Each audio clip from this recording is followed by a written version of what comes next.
Mbote na bande kotuba kolanda émission yo.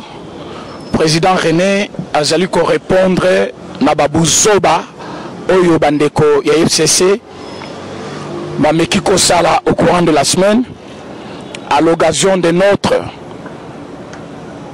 365e jour au pouvoir. Le chef de l'État azali le numéro 1 du pays. Les premiers citoyens du pays, azakala moninga te azakala camarade te. Les premiers citoyens du pays, azana compte à rendre te na mutu, azana compte à rendre envers une nation. Mais tozali komona ke simplicité, douceur et qui ya biso président et pesi bande ke belé opportunité à kosala n'importe quoi et koloba n'importe quoi.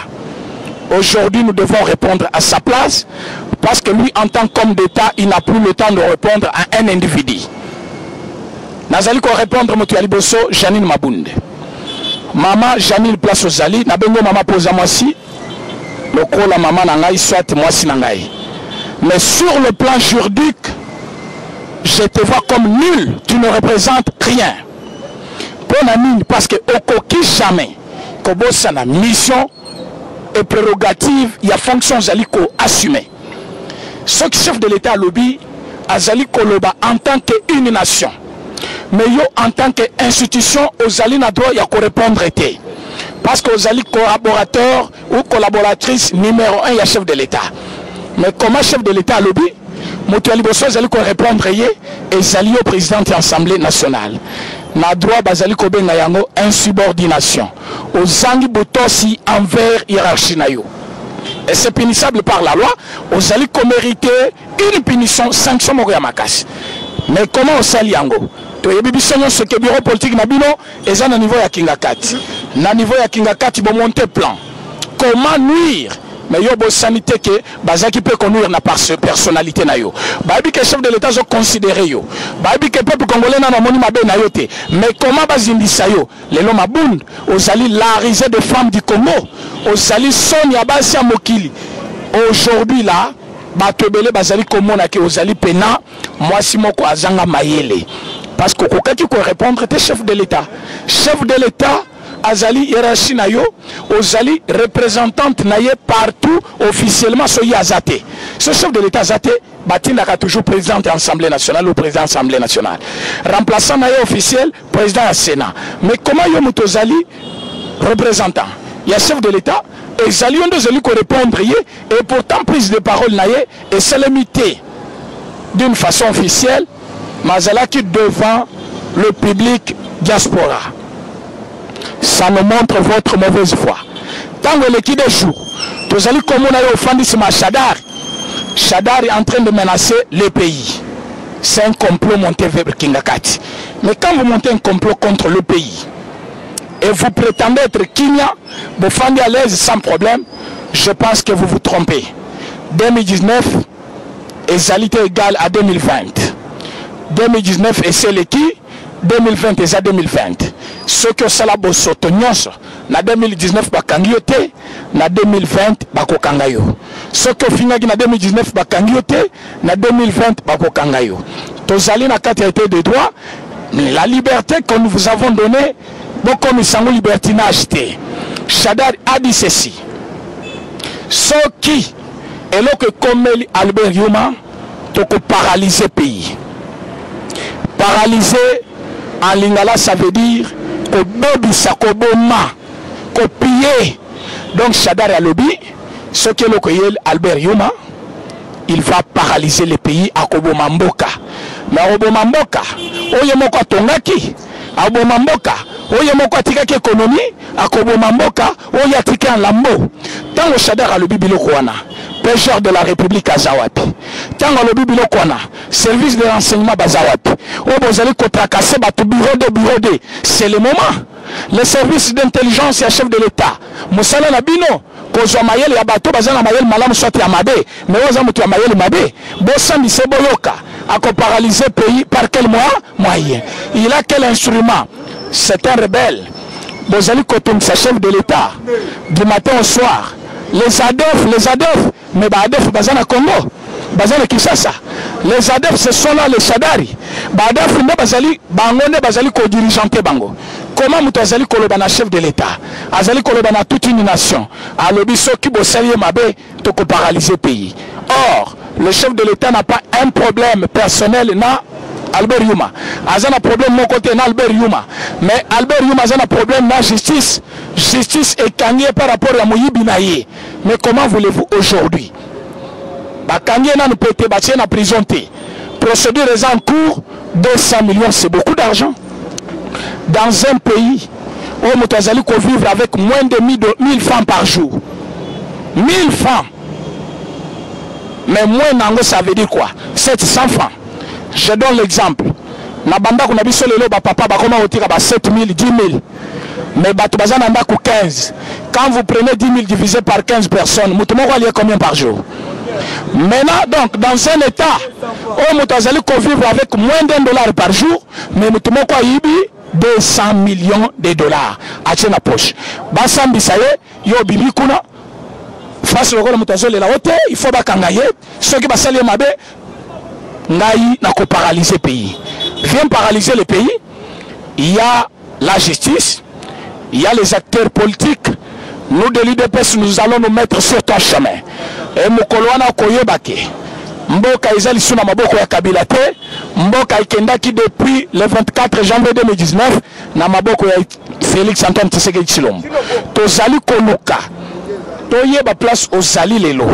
Mais quand je trouve que l'Obi Ozaki Kotambola n'a pas passeport, et si la maïna Makila n'a regretté, comment yom tozali premier ya Kabila? Ozana passeport ya Sikate. Au comme un aéroport, Babotoli passeport, Babotoli biloko. Yo le bino, mais Babotoli pas matin. Yo zotambu sa sango Tshisekedi mutakangisio, non?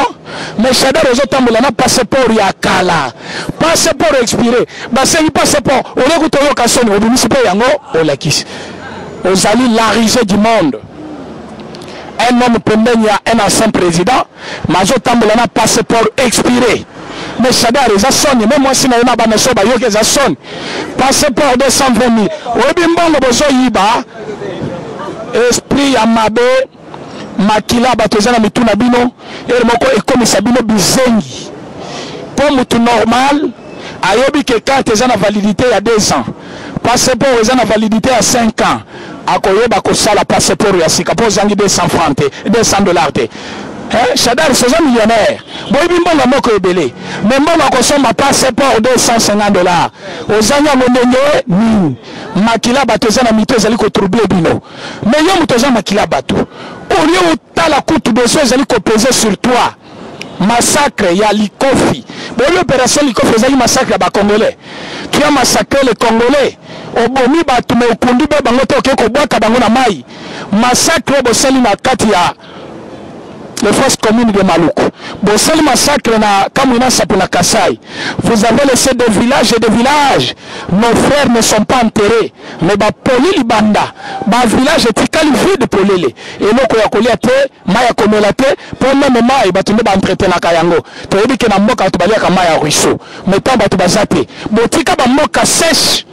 Mais le nom, famille na Kinshasa, tranquille que tu es, aux autres vont paralyser le Sumboka. Pourtant, au Sobomi, 2 millions de Congolais. La justice n'a pas moins de 10 ans pour trancher sur un problème. Mais quand on a bien le pouvoir, il n'y a qu'une année, qu'aucun a échappé déjà. Pour Bilobele Zoloba, c'est comme ça que Sobiki, Léo Yamaka César en 2018, comme Tokanga Kibinote, comme Tobeti Binote, comme Bokimi Mbokate, donc Bokomi libre. Namoninga Nayo, a commis Gotam Samoto chaque jour. Tant on a Zolobangwana, chaque jour on a répété Yango. A Ozo Kumba Moto, qu'aucun certain Yonga Bato Fouté, Namo Foutité. Jour Mokolo Yonga Kotuna, Okofuta Yangoka, Kaka. Awa lelo ozali kotambola ozali kokanisa oza libre et pourtant boni bato l'UDPS totalise une année au pouvoir, Félix totalise une année au pouvoir, Félix amena l'impérium boyebi tosenga impérium na Félix Tshisekedi na komi na mosala bato bayoseka ngai baobenga ngai impérium lelo siko toza na impérium. Nous avons le plein pouvoir, la totalité du pouvoir. Tokoyeba skona na yaki na nani nana za Rwandais nana za Congolais awa bochaki tembe mais omoni ne bosuki mabe pour année si la carte ça nini et si na moto na bino bozaki kobanga année si la paix mais le malchance pour na bino tu sais que ya mayela Fati place aux alliés joyeux anniversaire Fati Beton parce que ça une année au pouvoir. Après une année, on a quitté mon kilomètre de Mayele. Comment nous t'avons qu'à battu à Malembe, année c'est la raté et s'il vraiment à Mayele. Bah on va dire qu'on nous casse la moba avant une année. Mais ce qu'on avant une année, Fati Beton a salaire réalité. A commis si bien na souka, Janine Mabund. Tu as un problème. Chadar, tu as un problème. Vous avez manqué du respect envers le chef de l'État Azali, le symbole et l'emblème de la nation. Si ma personnalité n'a été, tout chacun été, chef de l'État à lobby, tout le monde se critiqué, mais il y a une fonction officielle c'est ça la loi. Yo Zali président de l'Assemblée, on le qui pour nanin. Chadar yo Zali proche à Kabila, on le qui pour nanin. Na minute oyo yeba ke bokoti déjà mai. Pobo ba ke bokoti mai. Chadar soke naka na passeport na yana OK yo zongo OK zongo. To yebi ko za na passeport yakal. To zaki botika yo. Mais sikoy to jembele ka na passeport wana. On voyage les sous tant que pour nous passer pour la sika toko lukato banana tata na onan mama na onan koko na onan toye ba bien utaki parce que ba Rwanda boze belé awa na ba Burundi to ça ton limi bino to possible nationalité congolaise mais nationalité to pesa ki bino ezaki nationalité moko collective depuis 1971 mais kolunga mukolo wana tilelo le chef de l'État actuel, il peut dire ça va, comme il ne se comporte pas comme les Congolais. Pour Congolais, comme on dit Congolais, Congolais étrangers. Dans ce sens, nous allons signer un document, une pétition va marcher et nous allons retirer notre nationalité collective pour ne pas s'équiper. Identité par identité, personne par personne, nationalité. Ezaki nationalité moko collective, ya batunyo so bazaki na Congo depuis 1960. C'est comme ça ba Burundi, ba Rwanda bazaki na Congo, ils se sont retrouvés na kata mabele ya Congo, okutu ba komi ko revendiquer que ça ya bango. Mena biso ba kolomboka. Comme tout le monde qui ça ne va pas. Mokolo pomboka azumboka na mabo. Cette fois-ci au moins nous avons un président originaire du Congo. Oyo toyebi papa, maman toyebi mbaku, toyebi territoire na bango et puis province na bango na centre ya mboka moyen que tout wana nango exacté. Ce qui fait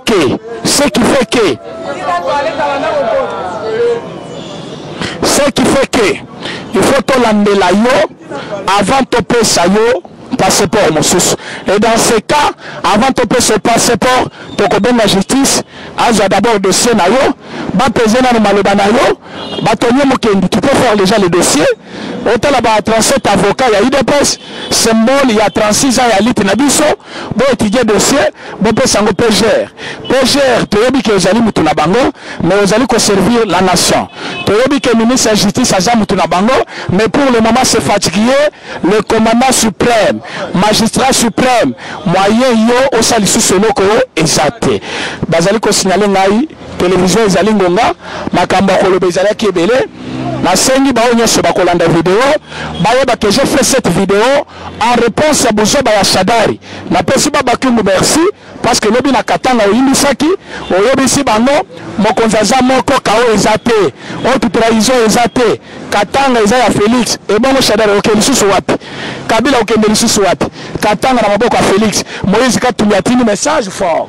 Alobi ata bomona kanga na lamuka na saka na semblant ngai naza sima frati même soli bakosala nini basa awa lancer défi na Fayulu yo komi ko fanda kotengama hémorroïde de zoboma yo comme président hémorroïde to le biboye c'est le moment bon luka par tous les moyens bon bongisa pour que mboka etambola malamu tozana besoin mboka etambola tozana besoin buzoba te so boko luka biso bobenga na plus 243 84 43 68 919 wana numéro ya président René et appelé numéro ya WhatsApp auto azana ngo besoin akobenga biso poto solola.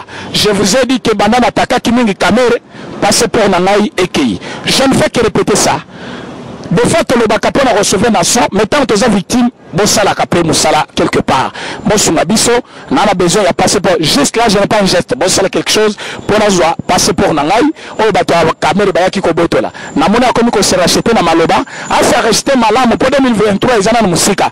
Pour ce cas, Kenegina Lira, Kenegina Wana, Alina Koutana René Nanzelana, Nazina Bandarota lycée depuis Ayaki Kokota Campus, Nena Yaki Kotanga, na nationalité Nazaki Nayango, tiens comme une nationalité congolaise. Merci beaucoup. Eshima, votre magazine qui bat au rythme de l'actualité. Une réponse à vos besoins en information, un éclairage dans divers domaines. Impartial, documenté, instructif. Eshima au cœur de l'info. Retrouvez la nouvelle édition. Exclusivité, défi, vision. Jean-Tini Ngobila, au-delà des limites. Gouverneur de la province de Kinshasa, Jean-Tini Ngobila propose 5 axes prioritaires pour relever les défis de Kinshasa. Retrouvez également l'interview de Maître Freddy Bonzeke. Découverte, 59 ans après l'indépendance, la recherche scientifique d'école José Mpanda, l'homme providentiel. Dossier Eshima, alternance historique en RDC, une année après, décryptage. Nation, SNEL. Après les premiers forums sur l'énergie électrique, Jean Bosco Kayombo multiplie des actions de CLA. La RDC, vers une société civile politisée. Placer la SONAS en pole position des meilleures entreprises, Lucien Boniemé et Kofo impressionnent en 9 mois. Premier partenaire du développement, le FPI a atteint ses objectifs pour 2019. Retrait des sanctions européennes, Lambert Mende, une réputation lavée. Dissolution de l'Assemblée nationale, les contours constitutionnels. Retrouvez l'intégralité du magazine Eshima dans les kiosques. Eshima Magazine, un nouveau standard d'information.